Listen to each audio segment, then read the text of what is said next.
അസ്സലാമലൈക്കും. അച്ചസ് ടൈമിൻ്റെ പുതിയൊരു വീഡിയോയിലേക്ക് എല്ലാവർക്കും സ്വാഗതം. ഇന്ന് നമ്മൾ ഇഫ്താർ സ്നാക്കായിട്ട് കാണിക്കുന്നത് നമ്മുടെ പഴയ കാല പലഹാരമായിട്ടുള്ള മുട്ട വെച്ചിട്ടുള്ള ഇറച്ചിപ്പത്തിലിൻ്റെ റെസിപ്പിയാണ്. പഴയതാണേലും ഡിമാൻഡ് ഒട്ടും കുറയാതെ ഇന്നും സൽക്കാരങ്ങളിലൊക്കെ പ്രധാനമായിട്ട് ഉണ്ടാക്കുന്ന ഒരു വിഭവമാണിത്. ഇത് തന്നെ നമുക്ക് ഈ സെയിം ഫില്ലിങ് വെച്ചിട്ട് സ്ക്വയർ ഷേപ്പിൽ ഉണ്ടാക്കിയെടുക്കാറുണ്ട്. അതിന് നമ്മൾ പെട്ടിപ്പത്തിൽ കേട്ടോ പറയുക. നല്ല ടേസ്റ്റാണ് ഇതൊക്കെ കഴിക്കാൻ, ഉണ്ടാക്കിയെടുക്കാനും എളുപ്പമാണ്. അപ്പോൾ ഇന്നത്തെ ഇഫ്താർ സ്നാക്കായിട്ട് നമുക്കിതൊന്ന് ട്രൈ ചെയ്ത് നോക്കിയാലോ. അധികം പേർക്കും അറിയാവുന്ന തന്നെയാണ്, എന്നാലും അറിയാത്തവരുണ്ടെങ്കിൽ ഇതൊന്ന് ഉണ്ടാക്കി നോക്കേ. ഇതിൻ്റെ ഫില്ലിങ് തയ്യാറാക്കിയെടുക്കാനായിട്ട് ആദ്യം തന്നെ എല്ലില്ലാത്ത ബീഫ് കഴുകി വൃത്തിയാക്കിയിട്ട് കുക്കറിൽ ഇട്ട് കൊടുക്കുന്നുണ്ട്. ഇതിലേക്ക് ആവശ്യത്തിനുള്ള ഉപ്പും മഞ്ഞൾപ്പൊടിയും കുരുമുളക് പൊടിയും കുറച്ച് ഗരം മസാലപ്പൊടിയും ഒരിത്തിരി വെള്ളം ഒഴിച്ചിട്ട് ഇതൊന്നങ്ങ് വേവിച്ചെടുക്കുക. വെള്ളം കൂടിപ്പോവരുത്, ബീഫിൽ നിന്ന് ഓൾറെഡി വെള്ളം ഇറങ്ങി വരും. അപ്പോൾ അതിനനുസരിച്ചിട്ട് കുറച്ച് വെള്ളം ചേർത്ത് കൊടുക്കുന്നുണ്ട്. ഇത് തന്നെ ചിക്കൻ വെച്ചിട്ട് ഉണ്ടാക്കിയെടുക്കുക, എന്നാൽ കൂടുതൽ ടേസ്റ്റ് ഉണ്ടാവുക ഇതുപോലെ ബീഫിൻ്റെ ഫില്ലിങ് വെച്ചിട്ട് തയ്യാറാക്കിയെടുക്കുമ്പോഴായിരിക്കും. ഞാനിപ്പോൾ ഇതാ കുറച്ച് കൂടുതൽ ബീഫ് എടുത്തിട്ടുണ്ട്. നമ്മൾ ഈ ഒരു സ്നാക്സിന് ആവശ്യമായിട്ടുള്ള ബീഫ് എടുത്തതിന് ശേഷം ബാക്കി വേവിച്ച ബീഫ് ഫ്രിഡ്ജിൽ സൂക്ഷിക്കുകയാണെന്നുണ്ടെങ്കിൽ നമുക്കൊരു 2-3 ദിവസത്തേക്കുള്ള സ്നാക്സിലൊക്കെ അത് തന്നെ ജസ്റ്റ് വേവിച്ചതാണല്ലോ, ജസ്റ്റ് അത് ക്രഷ് ചെയ്തിട്ട് എടുത്ത് യൂസ് ചെയ്യേ വേണ്ടുള്ളൂ. അപ്പോൾ നമുക്ക് നോമ്പിൻ്റെ ടൈമിലൊക്കെ സ്നാക്സ് ഉണ്ടാക്കുന്ന സമയത്ത് കുറേ ടൈം കിച്ചണിൽ സ്പെൻഡ് ചെയ്യാതെ ഈസി ആയിട്ട് ഇതൊക്കെ തയ്യാറാക്കിയെടുക്കാൻ പറ്റും. അപ്പോൾ ഇതാ ബീഫ് വേവിക്കാൻ വെച്ച സമയം കൊണ്ട് ഇതിലേക്ക് ആവശ്യമായിട്ടുള്ള മൈദയുടെ ഡോ ഒന്ന് തയ്യാറാക്കിയെടുക്കണം. അതിനായിട്ട് ഒരു പാത്രത്തിലോട്ട് മൈദപ്പൊടി ഇട്ട് കൊടുക്കുന്നുണ്ട്. അതിലേക്ക് ആവശ്യത്തിനുള്ള ഉപ്പും കുറച്ച് വെള്ളം ഒഴിച്ചിട്ട് നമ്മൾ പൂരിക്കും ചപ്പാത്തിക്കൊക്കെ കുഴച്ചെടുക്കുന്നില്ലേ, അതേപോലെ കുഴച്ചെടുക്കുകയാണ് ചെയ്യുന്നത്. ഇനിയിപ്പം മൈദക്ക് പകരം നമുക്ക് ഗോതമ്പിൻ്റെ പൊടി വെച്ചിട്ടും ഉണ്ടാക്കിയെടുക്കാം, എന്നാൽ ടേസ്റ്റ് ഉണ്ടാവുക നമ്മുടെ മൈദ വെച്ചിട്ട് ചെയ്യുമ്പോൾ തന്നെയായിരിക്കും. അപ്പോൾ ഇതാ ആവശ്യത്തിനുള്ള വെള്ളം ഒഴിച്ചിട്ട് നമ്മൾ ചപ്പാത്തിക്കൊക്കെ കുഴക്കുന്ന ആ ഒരു പരുവത്തിൽ നന്നായിട്ട് ഇതൊന്നങ്ങ് കുഴച്ചെടുക്കുന്നുണ്ട്. ഇനിയിപ്പോൾ ഇതാ കുഴച്ചെടുത്തിട്ടുള്ള ആ ഒരു ഡോയുടെ മുകളിലായിട്ട് കുറച്ച് ഓയിലൊന്ന് സ്പ്രെഡ് ചെയ്ത് കൊടുക്കുന്നുണ്ട്. എന്നിട്ട് ഒന്നുകൂടി നന്നായിട്ട് കുഴച്ചിട്ട് അടച്ച് വെച്ചിട്ട് മാറ്റി വെക്കുക. ഇത് കുറച്ച് സമയം റെസ്റ്റ് ചെയ്യാൻ വേണ്ടി വെക്കുകയാണെന്നുണ്ടെങ്കിൽ ഈ ഒരു ഡോ നല്ല സോഫ്റ്റായിട്ട് കിട്ടും നമ്മളിത് പരത്തിയെടുക്കുന്ന സമയത്ത്. അപ്പോൾ അതിന് വേണ്ടിയിട്ട് ഇത് മാറ്റി വെക്കുന്നുണ്ട്. ഈ ഒരു സമയം കൊണ്ട് നമുക്ക് ഈ ഒരു ഫില്ലിങ്ങിലേക്ക് ആവശ്യമായിട്ടുള്ള മുട്ട ഒന്ന് പുഴുങ്ങിയെടുക്കണം. അതിനായിട്ട് നമ്മൾ സാധാരണ വെള്ളത്തിൽ കുറച്ച് ഉപ്പ് ഇട്ടിട്ട് മുട്ട ഇട്ട് കൊടുത്തിട്ട് ഇതൊന്നങ്ങ് വേവിച്ചെടുക്കാം. ഇനി ഈ ഒരു മുട്ടയും ബീഫും ഒക്കെ വേവാൻ വെക്കുന്ന ഈ ഒരു സമയം കൊണ്ട് നമുക്ക് ഇതിലേക്ക് ആവശ്യമായിട്ടുള്ള സവാളയും പച്ചമുളകും ഒക്കെ കട്ട് ചെയ്തെടുക്കാം. ഇതിപ്പോൾ 2 മീഡിയം സൈസിലുള്ള സവാള കനം കുറച്ചിട്ട് കട്ട് ചെയ്തെടുത്തിട്ടുണ്ട്. ചോപ്പറിലിട്ടിട്ട് ചോപ്പ് ചെയ്തെടുക്കുകയാണ് ചെയ്തിട്ടുള്ളത്. പിന്നെ എരിവിന് ആവശ്യമായിട്ട് ഒരു 3-4 പച്ചമുളക് ചെറുതായിട്ട് കട്ട് ചെയ്തിട്ടുണ്ട്. ഒരു ചെറിയ പീസ് ഇഞ്ചി ചതച്ചതും കറിവേപ്പിലയും മല്ലിയിലയും, ഇത്രയും സാധനങ്ങളാണ് നമുക്ക് ആവശ്യമായിട്ടുള്ളത്. അപ്പോഴേക്കും ഇതാ ബീഫ് നല്ലോണം വെന്തിട്ടുണ്ട്. ഇനി ഇതിൽ നിന്നും കുറച്ച് ബീഫ് നമ്മൾ ഈ ഒരു ഫില്ലിങ്ങിനായിട്ട് എടുത്തിട്ട് ബാക്കിയുള്ളത് ചൂടാറിയതിന് ശേഷം ഫ്രിഡ്ജിൽ വെച്ചിട്ട് സൂക്ഷിക്കുകയാണ് ചെയ്യുന്നത്. അപ്പോൾ ഇതാ നമ്മൾ ബാക്കിയുള്ള ബീഫ് എടുത്തിട്ട് ജസ്റ്റ് ഇതുപോലെ ഒന്നങ്ങ് ക്രഷ് ചെയ്തെടുക്കുകയാണ് ചെയ്യുന്നത്. ഒരുപാടങ്ങ് മിക്സിയിലിട്ട് അരച്ചെടുക്കരുത്, ചെറുതായിട്ട് കഷ്ണങ്ങൾ കടിക്കുന്ന തരത്തിൽ കത്തി വെച്ചിട്ട് തന്നെ ഒന്നങ്ങ് ചെറുത് പീസായിട്ട് മുറിച്ചെടുത്താൽ മതിയാകുക. അങ്ങനെ എടുത്തിട്ടുണ്ട്. എന്നിട്ട് ഇതാ ബാക്കിയുള്ള നമ്മുടെ സവാളയും പച്ചമുളകും ഇഞ്ചിയും കറിവേപ്പിലയും മല്ലിയിലയും ഒക്കെ എടുത്തു വെക്കുന്നുണ്ട്. എല്ലാം സൈഡിലായിട്ട് മാറ്റി വെച്ചതിന് ശേഷം ഇനി നമുക്ക് ഈ ഒരു ഫില്ലിങ് തയ്യാറാക്കിയെടുക്കാം. ഇതിനായിട്ട് ചുവട് കെട്ടിയുള്ള ഒരു പാത്രം വെച്ച് കൊടുത്തിട്ടുണ്ട്. ഇതിലോട്ട് ആവശ്യത്തിനുള്ള വെളിച്ചെണ്ണ ഒഴിച്ച് കൊടുക്കുക. നമ്മൾ നാടൻ സ്നാക്സ് ഒക്കെ ഉണ്ടാക്കുമ്പോൾ വെളിച്ചെണ്ണയിൽ ചെയ്യുമ്പോഴായിരിക്കും ആ ഒരു നല്ല ഫ്ലേവർ കിട്ടുക കേട്ടോ. അപ്പോൾ വെളിച്ചെണ്ണ ചൂടായതിന് ശേഷം ഇതിലോട്ട് നമ്മൾ ചോപ്പ് ചെയ്ത സവാള ഇട്ട് കൊടുക്കുന്നുണ്ട്.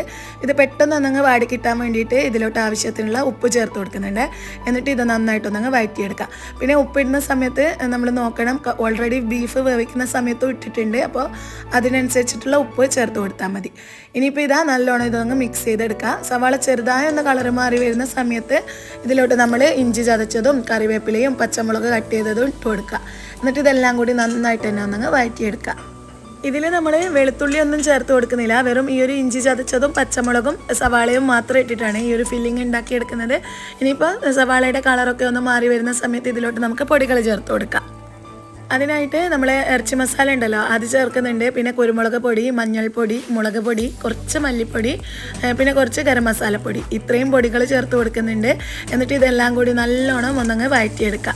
ആ ഒരു പൊടികളുടെ ഒക്കെ പച്ചമണം മാറി വരുന്നത് വരെ ഇത് നന്നായിട്ട് തന്നെ വഴറ്റി കൊടുക്കുന്നുണ്ട്.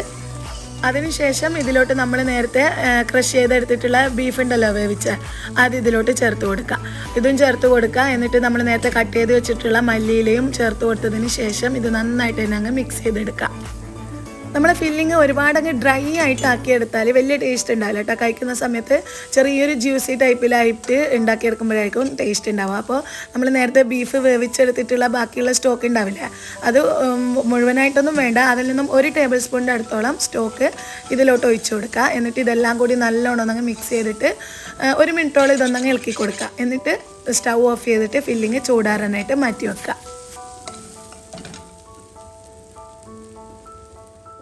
ഫില്ലിങ് റെഡിയായ സമയം കൊണ്ട് തന്നെ മുട്ടയൊക്കെ നല്ലോണം വെന്ത് വന്നിട്ടുണ്ട്. ഇനി ഇത് തണുത്ത വെള്ളത്തിലിട്ടിട്ട് ചൂടാറിയതിന് ശേഷം തൊലിയൊക്കെ കളഞ്ഞിട്ട് എടുക്കുക. അപ്പോഴേക്കും ഇതാ നമ്മുടെ മൈദയുടെ ഡോ ഉണ്ടല്ലോ, അത് നല്ലോണം സോഫ്റ്റായി വന്നിട്ടുണ്ട്. ഇനി ഇത് ഓരോ ചെറുനാരങ്ങ വലുപ്പത്തിൽ ബോൾസ് ആക്കിയിട്ട് എടുക്കുന്നുണ്ട്. ഇത് ഒരു സ്നാക്ക് ഉണ്ടാക്കിയെടുക്കാനായിട്ട് 2 ബോൾസാണ് വേണ്ടത്. അപ്പോൾ അതുകൊണ്ട് തന്നെ വലിയ സൈസിൽ ഉണ്ടാക്കുന്നതിലും നല്ലത് ചെറിയ ചെറിയ സ്നാക്സ് ഉണ്ടാക്കുമ്പോഴായിരിക്കും കഴിക്കാൻ ടേസ്റ്റ് ഉണ്ടാവുക. അപ്പോൾ ഇതുപോലെ ഓരോന്നും ബോൾസാക്കി എടുക്കുക. അപ്പോഴേക്കും ഇതാ നമ്മുടെ മുട്ടയുടെ തൊലിയൊക്കെ കളഞ്ഞെടുത്ത് വന്നിട്ടുണ്ട്. ഇത് നമുക്ക് ഇതുപോലെ 2ആയിട്ട് ഇങ്ങനെയാണ് കട്ട് ചെയ്തെടുക്കേണ്ടത്. ഇത് 2ആയിട്ട് കട്ട് ചെയ്തിട്ട് അതിലൊന്ന് ഒരു സ്നാക്കിൽ വെച്ച് കൊടുക്കുക. അങ്ങനെയാണ് ചെയ്യുന്നത്. അപ്പോൾ ഇതുപോലെ 2ആയിട്ട് മുട്ടയും കട്ട് ചെയ്തെടുക്കുന്നുണ്ട്. ഇനി നമ്മുടെ മൈദയുടെ ഓരോ ബോൾസും പരത്തിയെടുക്കുക. ഇനിയിപ്പോൾ ഒരു സ്നാക്കിന് 2 എണ്ണമാണ് വേണ്ടത്. ഇതുപോലെ 2 എണ്ണം റൗണ്ടിൽ പരത്തിയെടുത്തിട്ടുണ്ട്. ഷേപ്പൊന്നും ആവണമെന്നില്ല, നമുക്ക് റൗണ്ടിലുള്ള ഏതെങ്കിലും ഒരു സാധനം അടപ്പോ കാര്യങ്ങളോ വെച്ചിട്ട് റൗണ്ടാക്കിയിട്ട് കട്ട് ചെയ്തെടുത്താൽ മതിയാകും. അപ്പോൾ ഇതാ ഒരു പരത്തിയ സാധനത്തിൽ നമ്മൾ ഫില്ലിങ് വെച്ച് കൊടുക്കുന്നുണ്ട്. എന്നിട്ട് അതിന് മുകളിലായിട്ട് ഒരു എഗ്ഗ് ഇതുപോലെ കമഴ്ത്തി വെച്ച് കൊടുക്കുക. എന്നിട്ട് വേറൊരു പരത്തിയ മാവ് എടുത്തിട്ട് ഇതിൻ്റെ മുകളിലായിട്ട് വെച്ചിട്ട് ആ ഒരു ഫില്ലിംഗ് ഒക്കെ കവറാകുന്ന തരത്തിൽ നന്നായിട്ട് തന്നെ ഇതൊന്നങ്ങ് കവർ ചെയ്ത് എടുക്കുന്നുണ്ട്. ഇനിയിപ്പോൾ സൈഡൊക്കെ നന്നായിട്ടൊന്നങ്ങ് പ്രസ് ചെയ്ത് പിരിച്ചെടുക്കുകയാണെന്നുണ്ടെങ്കിൽ ഇത് നമുക്ക് ഇങ്ങനെ തന്നെ ഫ്രൈ ചെയ്തെടുക്കാം. എന്നാലും കാണാനൊരു ഭംഗിക്ക് വേണ്ടിയിട്ട് നല്ലൊരു ഷേപ്പ് കിട്ടാനായിട്ട് ഇതുപോലെ ഏതെങ്കിലും റൗണ്ടിലുള്ള അടപ്പോ പാത്രമോ ഉണ്ടെങ്കിൽ അത് വെച്ചിട്ട് ജസ്റ്റ് ഇതുപോലെ ഒന്നങ്ങ് കട്ട് ചെയ്തിട്ട് എടുത്താൽ മതി കേട്ടോ. അങ്ങനെ ആകുമ്പോൾ നമുക്ക് കറക്റ്റ് ആ ഒരു റൗണ്ട് ഷേപ്പിലാക്കി എടുക്കാൻ പറ്റും. ഇനി ഇതിൻ്റെ ആ ഒരു തുമ്പൊക്കെ നല്ലോണം ആദ്യം ഒന്നങ്ങ് പ്രസ് ചെയ്ത് കൊടുക്കുക. എന്നിട്ട് ഇത് ചെറിയതായിട്ട് പിരിച്ചിട്ടെടുക്കുകയാണ് ചെയ്യുന്നത്. ഇത് പിരിച്ചെടുക്കുന്ന സമയത്തായിരിക്കും കാണാൻ നല്ല ഭംഗി ഉണ്ടാവുക. അല്ലാന്നുണ്ടെങ്കിൽ നമ്മളെ ഫോർക്ക് ഉണ്ടല്ലോ, ഫോർക്ക് വെച്ചിട്ട് ജസ്റ്റ് എല്ലാ സൈഡിലും ഒന്നങ്ങ് പ്രസ് ചെയ്ത് കൊടുത്താലും മതി. ഞാനിപ്പോൾ ഇത് നമ്മുടെ സാധാരണ ഇറച്ചിപ്പത്തിലൊക്കെ പിരിച്ചെടുക്കുന്നത് പോലെ ചെയ്തെടുക്കുകയാണ് ചെയ്യുന്നത്. ഇതുപോലെ ഇനി നമുക്ക് ബാക്കിയുള്ളതും മുഴുവനായിട്ടും ഇങ്ങനെ തന്നെ ഉണ്ടാക്കിയെടുക്കാം. ഈ ഒരു മാവ് പരത്തുന്നതും ഇങ്ങനെ ഫില്ലിങ് വെച്ചിട്ട് ഇത് പിരിച്ചെടുക്കുന്ന ആ ഒരു ടൈം മാത്രമേ ഇതിൽ ബുദ്ധിമുട്ടായിട്ടുള്ളൂ. ബാക്കിയൊക്കെ നമുക്ക് ഈസി ആയിട്ട് ഉണ്ടാക്കിയെടുക്കാൻ പറ്റുന്നതാണ്.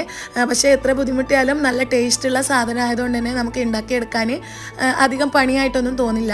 അപ്പോൾ ഇതാ നല്ല ഭംഗിയിൽ ഇത് റെഡിയാക്കി എടുത്തിട്ടുണ്ട്. ഇനി ഇതുപോലെ നമുക്ക് ബാക്കിയുള്ള മുട്ട എത്രയുണ്ടോ അത്രയും മുട്ടയും ഫില്ലിങ്ങും വെച്ചിട്ട് ഇതൊന്നും ചെയ്തെടുക്കാം. ഇനിയിപ്പോൾ ഇത് മുഴുവനായിട്ട് ഉണ്ടാക്കി വെച്ചിട്ടുണ്ട്. ഇനി ഇത് നമുക്ക് ഓയിൽ ഫ്രൈ ചെയ്തെടുക്കുകയാണെന്നുണ്ടെങ്കിൽ നമ്മുടെ സ്നാക്സ് റെഡി കേട്ടോ. നല്ല ചൂടായ ഓയിലോ വെളിച്ചെണ്ണയിലോ ഇത് നല്ലോണം ഒന്നങ്ങ് ഗോൾഡൻ ബ്രൗൺ കളറിൽ പൊരിച്ചെടുക്കുകയാണ് ചെയ്യുന്നത്. വെളിച്ചെണ്ണ നല്ലോണം ചൂടായതിന് ശേഷം ഇതിലോട്ട് ഇട്ട് കൊടുക്കുക. ഇതിപ്പോൾ ചെറിയ സൈസിൽ ഉണ്ടാക്കിയതുകൊണ്ട് തന്നെ ഞാനിപ്പോൾ 3 എണ്ണം ഒന്നിച്ചിട്ട് ഇട്ട് കൊടുക്കുന്നുണ്ട് കേട്ടോ. എന്നിട്ട് 2 സൈഡും തിരിച്ചും മറിച്ചു വിട്ടിട്ട് ഗോൾഡൻ ബ്രൗൺ കളറിൽ പൊരിച്ചെടുത്താൽ നമ്മൾ അടിപൊളി ടേസ്റ്റുള്ള ഇറച്ചി വെച്ചിട്ടുള്ള മുട്ടപ്പത്തിൽ റെഡി.